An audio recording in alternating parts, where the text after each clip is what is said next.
Start করব। তো আমরা আজকের যে বিষয়টি আমরা নিয়ে আলোচনা করব সেটা হচ্ছে দ্বিতীয় পর্বের ইলেকট্রিক্যাল সার্কিট অ্যান্ড অন এই এবং আলোচনায় আছি আমি Mohammad Sirajul Islam, instructor electrical, Jashore polytechnic institute. তো এবং আমার সাথে দ্বিতীয় পর্বের ছাত্রছাত্রীরাই কানেক্টেড আছো। তো এখন আমি তোমাদের এই ক্লাসে স্বাগতম জানাচ্ছি এবং আমরা সুপারপজিশন থিওরেমের একটি প্রবলেম সলভ করব। এই প্রবলেমটি আমরা যেটি সলভ করব সেটি বলা হচ্ছে যে আমরা determine the current voltage determine the branch current by superposition theorem of the following circuits, অর্থাৎ নিচের আর যে এই বর্তনীটির বা এটা বলা থাকতে পারে যে চিত্র নম্বর 1 বা চিত্র নম্বর 2 এর এমন বলা থাকতে পারে যে অন হোম রোধের মধ্যকার কারেন্ট বের করো। তো আমরা যদি সবগুলোই বের করি তাহলে অন হোম রোধের মধ্যকার কারেন্ট আমরা বের করতে পারবো। তো সেক্ষেত্রে আমরা যেটি যে বিষয়টি নিয়ে আমরা বিশেষভাবে আলোচনা করব, ফার্স্ট আমাদের এই যে সার্কিটটি, আমরা এই সার্কিটটিকে একেই আমাদেরকে অ্যারো চিহ্ন দিতে হবে যে কারেন্ট কোন দিকে প্রবাহিত হবে। কারেন্ট সবসময় পজিটিভ থেকে নেগেটিভের দিকে প্রবাহিত হয়। তাহলে এই যে এইটা ব্যাটারির এই যে পজিটিভ, তাহলে কারেন্ট এই রোধের কারেন্ট প্রবাহিত হবে কোন দিকে? এদিকে। এই যে অ্যারো চিহ্ন দিয়ে দেখানো হয়েছে এবং এটাকে আয়ন দিয়ে প্রকাশ করা হয়েছে এবং এখানে রেজিস্ট্যান্সকে আর অন দিয়ে প্রকাশ করা হয়েছে। তো আর অন এর মান আমরা ধরেছি 4 ওহম। তো ঠিক এখান থেকে যে কারেন্টটি আসবে সেটা আবার এই 2 ওহমের মধ্য দিয়েও যাবে। আবার এই ব্যাটারি বি টু আমরা এটা ইওয়ানও ধরতে পারি, বি টু ধরতে পারি। এটা ব্যাটারি যেহেতু বিয়ান বি টু ধরেছে, আমরা এটা ইওয়ান ই টু ধরতে পারি। এই এখানেও যেহেতু এই যে পজিটিভ ব্যাটারির পজিটিভ টার্মিনাল উপরের দিকে, তাহলে কারেন্ট এই দিকে প্রবাহিত হবে। এই যে সেটা অ্যারো চিহ্ন কিন্তু এদিকে দেখাতে হবে। এখানে বোঝা যাচ্ছে তো অ্যারো চিহ্ন? বুঝতে পারছো না তোমরা নাকি? অ্যারো চিহ্ন এদিকে দেখা যাবে। হ্যাঁ, এই যে এই দিকে দেখানো হয়েছে। আর এখানে এসে দেখো অ্যারো চিহ্ন একেবারে দুইটাই এসে যেহেতু দুই দিক থেকে এখানে একটা নেটওয়ার্ক, এটাকে আমরা বলি যে ওই আমরা কারশফস কারেন্ট ল পড়েছিলাম না, আগত কারেন্ট আর নির্গত কারেন্টের যোগফল সমান হয়। তো এখানে এই যে আগত আসতেছে, এটাও আগত আসতেছে, তো এইটার পথ তো আছে একটা, তাহলে সে এই পথেই চলে যাবে। এই কারেন্টটাও এদিকে চলে যাবে, এটাও এদিকে চলে যাবে। তবে এটার ক্ষেত্রে যেহেতু এখানেও ব্যাটারি আছে, এই ব্যাটারির কারণে কিছু কারেন্ট এদিকেও চলে যেতে পারে, এদিকেও চলে যেতে পারে, সেটা আমরা ক্যালকুলেশন সাহায্যে বুঝবো। এখন আমাদের তাহলে এই অ্যারো চিহ্ন দেওয়া হলো এবং এই চিহ্নগুলো তোমার কিন্তু নাও দেয়, এই আর ওয়ান নাও দেওয়া থাকতে পারে, আর টু নাও দেওয়া থাকতে পারে, আয়ন দেওয়া থাকবে না, হয়তো আই টু দেওয়া থাকবে না, আই থ্রিও দেওয়া থাকবে না। এগুলো তোমাকে দিয়ে নিতে হবে। এখানে দেওয়া থাকতে পারে যে 4 ওহম, 28 ভোল্ট, আর 2 ওহম, 1 ওহম, 7 ভোল্ট, এইগুলোই দেওয়া থাকবে। এই আর ওয়ান আর টু আর থ্রি নাও দেওয়া থাকতে পারে। এইগুলো আমাদেরকে দিয়ে নিতে হবে, ঠিক আছে? এখন এখান থেকে আমরা এইগুলো দিয়ে নিয়ে এখন যেটি করব সেটা অ্যারো চিহ্নগুলো দেওয়ার পরে আর এই চিহ্ন আই1 আই2 আই3 দেওয়ার পরে এখানে আর1 আর2 আর3 অবশ্য দেওয়া আছে, কিন্তু এটা নাও দেওয়া থাকতে পারে, কিন্তু এই চিহ্নগুলো আমাদের দিয়ে নিলে আমাদের সমস্যা সমাধানে সুবিধা হবে। কিন্তু এখন দেখা যাচ্ছে এখানে কিন্তু আর একটা আর1 দিয়ে রাখছে, কিন্তু এখানে যেহেতু আমাদের আভ্যন্তরীণ রোধ নাই, 28 ভোল্টের সাথে কিন্তু কোনো আভ্যন্তরীণ রোধ নাই। যদি অনহম দেওয়া থাকতো তাহলে আমাদের এই আর1 ব্যবহার হতো। এই জন্য আমরা এখানে যেহেতু আর1 দেওয়া নাই, আমরা এই আর1 এখানে ব্যবহার করবো না। আর1টা হচ্ছে ব্যাটারির আভ্যন্তরীণ রোধ। প্রত্যেকটা ব্যাটারির একটা আভ্যন্তরীণ রোধ থাকে। তো সেক্ষেত্রে আমরা এখন প্রথম, এবার এইটা হচ্ছে আমাদের ফার্স্ট সার্কিট আর এইটা হচ্ছে আমাদের দ্বিতীয় সার্কিট। তো দ্বিতীয় সার্কিটে এসে আমাদের কাজ কি? আমরা ব্যাটারির যে সেকেন্ড যে ব্যাটারিটা বি2 ব্যাটারিটাকে আমরা শর্ট করে দেব। তো এক্ষেত্রে যদি এখানে আভ্যন্তরীণ রোধ থাকতো তাহলে আমরা আভ্যন্তরীণ রোধ বিবেচনা করতাম। যেহেতু আভ্যন্তরীণ রোধ নাই সেহেতু আমরা বিবেচনা করব না। এখন এই ক্ষেত্রে আমরা এখন এই কারেন্টের আবার এই যে আয়ন কারেন্টকে এখন আমরা ধরবো আয়ন অন ড্যাশ, আই2 অন ড্যাশ, আই3 অন ড্যাশ। যেহেতু আমাদের দুটো সার্কিটের কারেন্ট বের করতে হবে, তাহলে একটা হচ্ছে আই1 অন ড্যাশ, আই2 অন ড্যাশ, আর একটা হচ্ছে আই3 অন ড্যাশ। এই অন ড্যাশ দিয়ে আমরা আই1 অন ড্যাশ, আই2 অন ড্যাশ, আই3 অন ড্যাশ বের করব। তো এটা তো বের করা আমি গতকালকে যে ফর্মুলাগুলো বলেছিলাম সেই ফর্মুলাগুলোর সাহায্যে আমরা বের করতে পারবো। তো প্রথম আমরা যখন আয়ন অন ড্যাশ আমরা বের করব তখন আমাদের আর ইকুইভ্যালেন্ট অন ড্যাশ বের করতে হবে। তাহলে আর ইকুইভ্যালেন্ট অন ড্যাশ কি হবে? এই যে এই আর টু আর আর থ্রি কি প্যারালালে, তার হচ্ছে আর ওয়ান হচ্ছে সিরিজে। তাহলে R equivalent on dash is equal to হবে R one plus R two into R three ভাগ R one R two plus R three, অর্থাৎ এইটা প্যারালালে, এইটা আর এইটা প্যারালাল, কারণ এখান থেকে যখন কারেন্ট যাচ্ছে তখন কিন্তু সেটা দুভাগে ভাগ হয়ে যাচ্ছে, দুভাগে ভাগ হয়ে যাচ্ছে। তো সেটা আমরা করে কারেন্ট গুলো বের করো, দেখি বের করে তোমরা আমাকে জানাও যে কারেন্ট তোমাদের কত হয়েছে। এখানে তোমরা এই আর ওয়ান এর মান কত লিখবা, 4 ওহম লিখবা, আর টুর মান 1 ওহম লিখবা, আর থ্রির মান 2 ওহম লিখবা, লিখে আমার বের করে এটারও I1 on dash, I2 on dash, I3 on ড্যাশের মান বের করবা। ঠিক এইভাবে এই দিকের ব্যাটারিটাকে অফ করে দিবা। এখানে যেহেতু আমাদের আভ্যন্তরীণ রোধ নাই, তোমরা এখানে শর্ট করে দিবা। এখানে অবশ্য এই সার্কিটে হচ্ছে আভ্যন্তরীণ রোধের কারণে এখানে রেজিস্ট্যান্স দেখানো আছে, কিন্তু এখানে তোমরা রেজিস্ট্যান্স দেখাবে না, না দেখায় করবা। তারপরে আমরা অবশ্যই রেজিস্ট্যান্স দেখিয়ে আবার আগামী দিন যে ক্লাসটি করব সেখানে আমরা রেজিস্ট্যান্স দেখিয়ে করব, ঠিক আছে? আজকে আমরা রেজিস্ট্যান্স দেখিয়ে করব না। স্যার আভ্যন্তরীণ রেজিস্ট্যান্সটা ওইটা থাকলে এইটার সাথে সিরিজ হতো, আর কিছু না। যেখানে এখানে 1 ওহম হয়ে এখানে যদি এই পাশ থেকে এই আভ্যন্তরীণ রোধ এখানে মনে করো 4 ওহম, এইটা আছে সিরিজে, তখন এইটা সিরিজে যোগ হতো। যেহেতু আমরা ওইটা দেখাচ্ছি না, সুতরাং ওইটা আমরা এখন এটার ক্ষেত্রে বিবেচনা করব না, কারণ আমরা এখানে যে 28 ভোল্টের সাথে কোনো 1 ওহম বা 2 ওহম কোনো রোধই দেখানো নাই, এই যে এই সার্কিটে তো দেখানো নাই, কারণ আমরা মূলত কাজ করতেছি এই সার্কিটটি, আমরা কাজ করতেছি কোন সার্কিটটি, এবং এই সার্কিটের আমরা বের করার হেল্পিং হ্যান্ড হিসাবে আমরা এই সার্কিট গুলো নিয়েছি। এই যে এই সার্কিট গুলো নিয়েছি, এই সার্কিটকে সলভ করার জন্য এটার হেল্পিং হ্যান্ড হিসাবে আমরা এই সার্কিট গুলো নিয়েছি, এই তিনটা সার্কিট। কারণ এখানে তো আমার অ্যারো চিহ্ন দেওয়া নাই বা কিছু দেওয়া নাই, আমরা ফুল সলিউশন এখানে কিন্তু করিয়ে দেখায় নাই। আমরা যেটা দিয়েছি, আমরা হিন্টস দিয়েছি যে কিভাবে করতে হবে। এই হিন্টস এর মাধ্যমে তোমাদেরকে প্রবলেম সলভ করতে পারলেই কিন্তু তোমরা, আমি যদি অঙ্ক করে দিয়ে রাখি তার চেয়ে হিন্টস এর মাধ্যমে তোমরা করবে, তখন কিন্তু সুবিধা হবে। তো বের করো তোমরা আগে I1 I2 I1 I1 on dash, I2 on dash, I3 on dash করে আগে এই সার্কিটটি এঁকে নাও। এই সার্কিটটি এঁকে নিয়ে অ্যারো গুলো দাও, মানগুলো বসাও, মানগুলো বসায় তারপরে অঙ্ক শুরু করো। তো আমি 5 মিনিট পরেই কিন্তু তোমাদের কাছে এই মানগুলো জানতে চাবো।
ইব্রাহিম, হ্যালো। বস বলেন বস। দোস্ত কালকে কখন হইলো ক্লাস?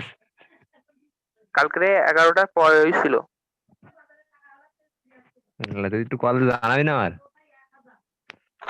দোষ আমি কি করে জানাবো, মনে কর ওই বারবার ঢুকতেছি বেরোচ্ছি, বারবার ঢুকতেছি বেরো, হট করে লেগে গেছে। তুই তো মনে কর নেটেও ছিলি নি। হ্যাঁ, আমি তো এই কাজে গেলাম। এ তালি আমার দোষ এটা? তা মানে ক্লাস হবে না সেই জন্য চলে গেছে। অতবার ঢোকার পরে যখন ক্লাস হচ্ছে না, আমি তো মনে কর শুধু বেরোয় যাচ্ছি, বুঝলি? ঢুকতেছি আর বেরোয় যাচ্ছি, ঢুকতেছি আর বেরোয় যাচ্ছি, পুরো মনে বেড়ে কর যাচ্ছে না, বের করে দিচ্ছে। হ্যাঁ হ্যাঁ, ওইটাই সরি, আমার কথা ভুল হয়ে গেছে। এখন কালকে কি কি করাইছে তো কিছু বুঝতে পারছি না। কালকে এই অঙ্কটাই করাইছে। লাস্টের টুকু বাকি ছিল। তা একটু ছবি তুলে পাঠাই দিয়ে দোস্ত ক্লাস শেষে অঙ্কটা, হ্যাঁ? তো করেছিস না তুই? হ্যাঁ, করেছিস না অঙ্ক পুরোটা? অঙ্ক পুরোটা করেছি, কিন্তু আমার করাটা তুই বুঝবি না। তুই পাঠাইস না, দেখি বুঝতে পারলি পারবা না পারলে আর কি করা যাবে। আচ্ছা,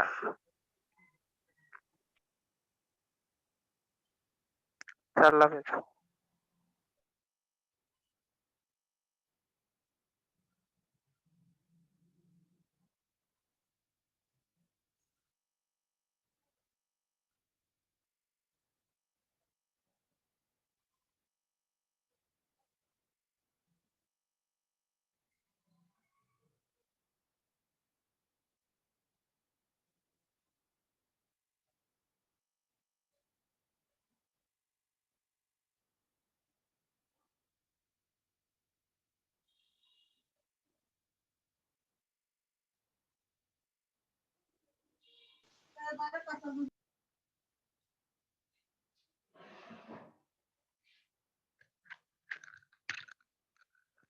হ্যাঁ, কোন পর্যন্ত হয়েছে সুমাইয়া?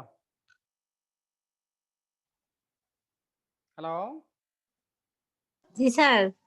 কোন পর্যন্ত হয়েছে? আয়ন অন ড্যাশ বের হয়েছে? জি স্যার করেছি। কত হয়েছে? আয়ন অন ড্যাশ হচ্ছে 6.01, I2 অন ড্যাশ ওইটা হচ্ছে I2 4 হলো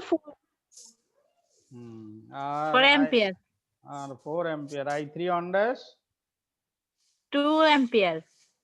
কেন 2 হবে কেন? 2.01 হবে তো তাহলে। 6.01 যদি হয়ে থাকে তাহলে এইটা যদি 4 হয়ে থাকে তাহলে এটা 6.01 হবে, তাই না? স্যার আমার ওটা 6ই হচ্ছে স্যার।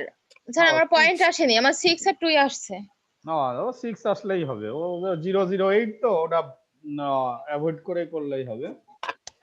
এখন এইবার হচ্ছে এই সার্কিটের যেটা আসবে সেটা এখানে কিন্তু রেজিস্ট্যান্স থাকবে না। রেজিস্ট্যান্স না থেকেই এই রেজিস্ট্যান্সটা থাকবে না, সেই হিসাব করেই বের করবা। আর এখানে তো কত 7 ভোল্ট, আর এখানে কত 1 ওহম, আর এখানে হচ্ছে কত 2 ওহম, আর এখানে 4 ওহম। সেভাবে করো, এই রেজিস্ট্যান্সটা বাদ দিয়ে দাও। স্যার রেজিস্ট্যান্স স্যার 3 স্যার বের করে ফেলেছি আমরা। এই রেজিস্ট্যান্স দিয়ে, এই রেজিস্ট্যান্স তো নাই। এটাও হয়ে গেছে, I2 অন ড্যাশ হয়ে গেছে। স্যার এটা তো প্রশ্ন থেকেই নাই স্যার। জি স্যার, হ্যাঁ, প্রশ্নেই নাই। I2 ডাবল ড্যাশ এটা এগুলো হয়ে গেছে স্যার। তাহলে হ্যাঁ তাহলে আয়নের মান কত হয়েছে বের করো এবার। I1 sir 5 ampere. আয়ন হবে কি করে? আয়ন হবে sir ion on dash minus I2 on dash. Ion G sir, কারণ দেখো কি, এই আয়ন অন হ্যাঁ, আয়ন অন ড্যাশ এইটার সাথে মূল সার্কিটের সাথে মিল আছে, তাহলে বিয়োগ সেটা আয়ন হবে 2 মূল ড্যাশ। সার্কিটের সাথে মিল থাকলে সেটা হবে প্লাস, আর মূল সার্কিটের জি সাথে স্যার, মিল না থাকলে সেটা হবে মাইনাস। তো I2 আয়ন 2 ড্যাশ তো হচ্ছে উল্টা দিকে, তাই না? এইদিকে না? জি স্যার, তাহলে এর এই যে মূল সার্কিটের সাথে এর মূল সার্কিটের দিকে। সাথে যেহেতু উল্টা দিকে হবে তাহলে সেটা মাইনাস হবে। তাহলে I on dash I minus is equal to হবে I on dash minus I2 I1 I1 I2 I 2 dash. Ion 2 dash is equal to ion on dash minus I 2 dash. এবার I2 2 dash I2 equal to হবে, দেখো I2 minus. দেখো এটা হচ্ছে minus I2 on dash, কারণ এইটার সাথে জি দেখো স্যার, এটা হচ্ছে বিপরীত দিকে, কারণ এটা যেদিকে এর এই I2 অন ড্যাশ হচ্ছে তার বিপরীত দিকে, তাহলে মাইনাস I2 অন ড্যাশ। এবার দেখো plus plus I2 2 I2 dash, কারণ এর অ্যারো ড্যাশ। যেদিকে, এই মূল সার্কিটের অ্যারো, এইটা হচ্ছে আমাদের মূল সেদিকে। সার্কিট, মূল সার্কিটের অ্যারো সেই দিকে। তাহলে আমাদের এইটা হবে I2 ইজিক্যাল টু কত হবে? I2 equal to minus I2 on dash plus I2 2 dash. তাহলে I2 অন ড্যাশের মান কত ছিল? 4। আর 4 I2 2 ড্যাশের মান কত ছিল? তাহলে 3 -4 হবে। এটা হচ্ছে -4 3 পয়েন্ট 3 পয়েন্ট কি মাইনাস হবে? মাইনাস 3 পয়েন্ট সামথিং হবে নাকি? না স্যার, প্লাস প্লাস 3 হবে প্লাস স্যার। হবে, কারণ না I2 2 ড্যাশের মান কত তাই বলো। Sir 3 plus 3। আরে I2 2 ড্যাশের মান কত? জি স্যার, প্লাস I2 3 2 স্যার। ড্যাশের মান প্লাস 3। প্লাস 3। জি I2 স্যার। 2 ড্যাশের মান প্লাস 3 আর I2 1 ড্যাশের মান স্যার I2 1 ড্যাশের মান 4 শুধু। 4। তাহলে এটা তো হবে -1 হবে। -4 প্লাস জি 3 স্যার। তাহলে কি -1 হবে না? জি স্যার। -1 হবে। জি স্যার, -1 বেরোচ্ছে। -1 এবার I3 equal to I3 I3 2 equal to I3 equal to I3 1 I3 dash plus 1 dash plus I3 I3 2 dash, 2 কারণ ড্যাশ। হচ্ছে ওখানে দুইটাই একই দিকে, ওখানে হচ্ছে জি কি স্যার, দুইটাই একই দিকে, একই দিকে। ওখানে হচ্ছে দুইটাই একই দিকে, এই জন্য ওইটা হবে। তাহলে আমার মনে হয় এখানে যে কোনো ব্রাঞ্চের কারেন্টের মান দিলে তোমরা বের করতে পারবে। এখন দেখো এই জি স্যার। অঙ্কটা একেবারে ফুললি করে দেওয়া আছে, আচ্ছা এই অঙ্কটা দেখো ফুললি করে দেওয়া আছে, বুঝতে পারতেছো কিনা? এখানে দেখো স্টেপ ওয়ানে বলা আছে কনসিডার অন সোর্স, ওই যে আমরা যেমন কনসিডার অন সোর্স বলেছি, এই যে 10 ভোল্ট রেখে এ পাশের 12 ভোল্টকে আমরা অফ করে দিয়েছি। অফ করে দিলে প্যারা এই যে 6, এটা 6 ওহম আর এটা 3 ওহম, 6 ওহম আর 3 ওহম প্যারালালে, তার সাথে যোগ কত 2 ওহম, তাহলে হলো 4 ওহম, কারণ এটা 6 উপরে 6 গুণ 3 6 প্লাস 3 তাহলে হবে কত 6 গুণ 3 6 প্লাস 3, তাহলে 6 গুণ 3 3 6 কত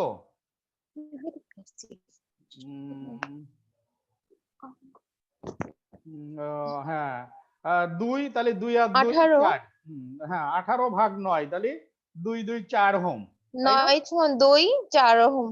4 ওহম। জি স্যার। তারপরে I ইজিক্যাল টু 10 ভাগ 4, আমরা এটা ধরবো আয়ন অন ড্যাশ, কিন্তু এরা শুধু আই ধরেছে, আমরা কি ধরবো এটা আয়ন অন ড্যাশ, এটা ধরবো আয়ন অন ড্যাশ, এদিক থেকে ধরবো I2 2 ড্যাশ, এটা ধরবো I3 on I2 on dash, এটা I3 অন ড্যাশ, এদের যে ধরা ওই পদ্ধতিতে আমরা ধরবো না, আমরা এই পদ্ধতিতে আসবো তাহলে সুবিধা হবে।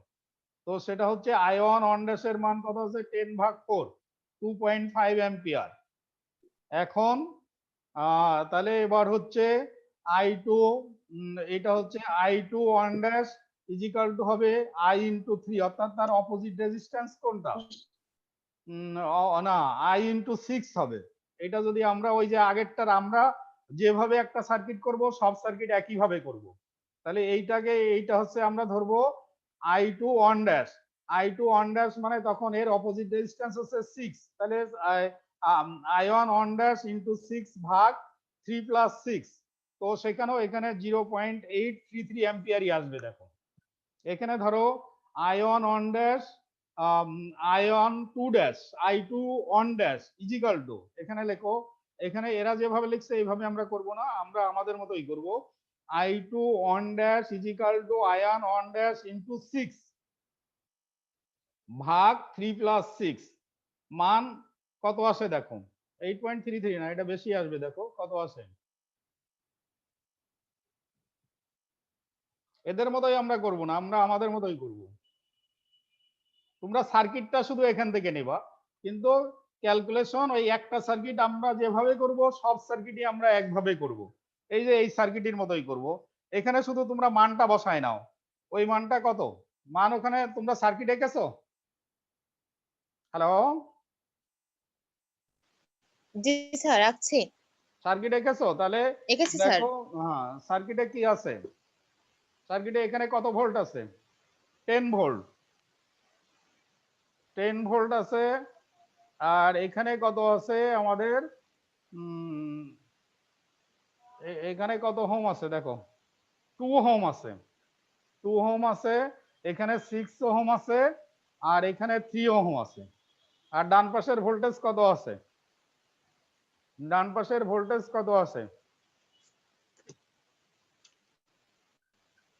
ডান পাশের ভোল্টেজ দেখো কত আছে,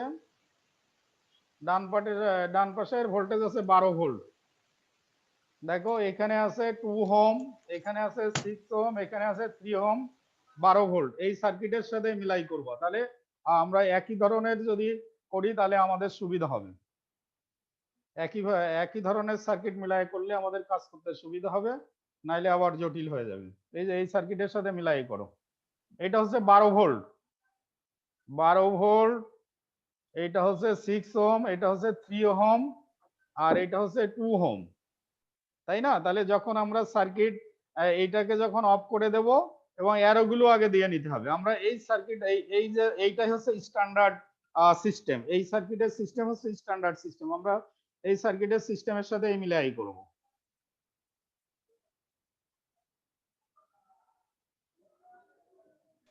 স্যার একটা প্রশ্ন ছিল, বলো। বলবো? হ্যাঁ বলো। স্যার বলছি যে এইভাবে অ্যারো অ্যারো অনুযায়ী যদি আমরা করি তাহলে তো মাঝে মাঝে স্যার কখনো কখনো আমাদের কারেন্টের মান মাইনাস চলে আসবে, হ্যাঁ মাইনাস আসছে তো, ওই যে তোমার তাই না স্যার? হ্যাঁ মাইনাস তো আসবে। যেমন হ্যাঁ। মাইনাস যখন আসবে, তখন তুমি যখন ফাইনাল সার্কিট যদি আঁকতে বলে, ফাইনাল সার্কিট যখন আঁকবে, জি স্যার। তখন কিন্তু, কারণ ওইটা মাইনাস আসার কারণ কি, তোমার দেখো আমাদের বাম পাশের ভোল্টেজ ছিল কত, 28 ভোল্ট। হ্যাঁ 28 ভোল্ট ছিল না, কিন্তু ওর অ্যারো ছিল স্যার। উল্টা দিকে। এখন অ্যারো হ্যাঁ। ওইটা মাইনাস মাইনাস যখন আসবে, তখন ও অ্যারো চলে যাবে ডান দিকে। যদিও ওই দিকে পজিটিভ আছে, কিন্তু যেহেতু 28 ভোল্ট হচ্ছে মান বেশি, সেহেতু ওই অ্যারো চলে যাবে উল্টা দিকে। অ্যারো মাইনাস মানে তার অ্যারো হবে উল্টা দিকে। মাইনাস মানে যে অ্যারো আমরা নরমালি ধরেছিলাম কোন দিকে, অ্যারো ধরেছিলাম এই দিকে না, এই অ্যারো হয়ে যাবে এই মূল সার্কিটের অ্যারো ধরেছিলাম কোন হ্যাঁ। দিকে, এই দিকে, কিন্তু এই অ্যারো হয়ে যাবে মাইনাস, মানে তখন এই I2 র মান হচ্ছে এই দিকে হয়ে যাবে। যদিও এখানে পজিটিভ, কিন্তু অ্যারো বাস্তবিক পক্ষে অ্যারোটা উল্টা দিকে হয়ে যাবে, মাইনাসের কারণে তার অ্যারো উল্টা দিকে হয়ে যাবে। স্যার আসলে বইতে স্যার দেখছি যে সবসময় বড়টার থেকে ছোটটা বিয়োগ করে প্লাস মান রেখে দিচ্ছে কারেন্টে, এজন্য জিজ্ঞেস করলাম। ওই হয়তো প্লাস মানই রাখবে, তো বড়টার থেকে ছোট দিকেই করবে। আর তোমাদের সার্কিট আঁকতে পড়বে না, তোমাদের মান বের করতে আসবে, যে মান যেটা মাইনাস থাকবে সেটা মাইনাসই লিখবে, মান যেটা মাইনাস আসবে সেটা মাইনাসই আসবে। তো এই সার্কিট এঁকেছো, এই সার্কিটটি জি কমপ্লিট স্যার। করো, এবং কমপ্লিট করে আগামী কালকে তোমরা আমার মেলে এইটি দিয়ে দিবে। আমাদের ক্লাস টাইম কিন্তু শেষ হয়ে আসছে।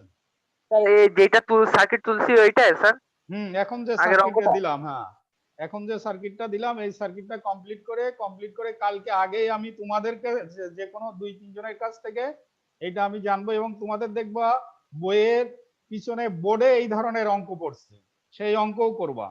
সেই অঙ্কও করে তোমরা মান বলবে এই সার্কিট দেখে, এবং সেই মান অনুসারে আমরা আলোচনা করব।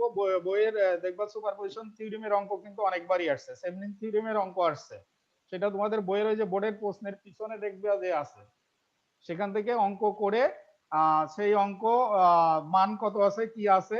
আর জটিল, তোমরা যে জটিলের কথা, ওই যে জাকিয়া যেটা বলতেছে যে জটিল সার্কিট পারতেছে না, ওই জটিল সার্কিটের কোনো অঙ্ক কোনো সময় পরীক্ষাতে দেখবে আসে না, এবং বোর্ডের যে অঙ্কগুলো আছে সেইগুলো আমরা সলভ করব, তাহলে জি আমাদের স্যার। পরীক্ষার জন্য সুবিধা হবে। তো আজকের ক্লাস আমরা এখানেই শেষ করতে যাচ্ছি। শেষ করার আগে আমি স্যার তোমাকে আর একটু সমস্যা আছে স্যার, একটু হ্যাঁ শুনেন। হ্যাঁ বলো। স্যার বলছিলাম যে স্যার আপনি থেভেনিন থিওরেমে যে সার্কিটটা আপনাদের করাইছিলেন স্যার কিলো ওহম দিয়ে হুম রেজিস্ট্যান্স গুলা, হুম স্যার ওটা কিলো ওহমেরটা তো স্যার বইতে একটাও নাই, এজন্য এককগুলো তোমরা নিয়ে একটু ওহম সমস্যা ধরেই হচ্ছে করবা, স্যার। তোমরা ওহম পরীক্ষার ধরেই সময় কি করবা। কিলো ওহম দিয়ে আসবে? হ্যাঁ তোমরা ওহম ধরেই করবা। আচ্ছা স্যার, ওই ঠিক আছে। ওই কিলো ওহম দিয়ে করলে তোমাদের জন্য জটিল হয়ে যাবে, ওহম ধরেই করবা।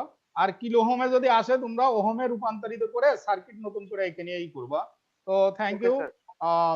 আজকের জন্য। তো আগামীকাল আমরা আবার ক্লাসে হাজির হব, এবং তোমাদের সুস্বাস্থ্য ও মঙ্গল কামনা করছি। ধন্যবাদ সবাইকে। আসসালামু আলাইকুম।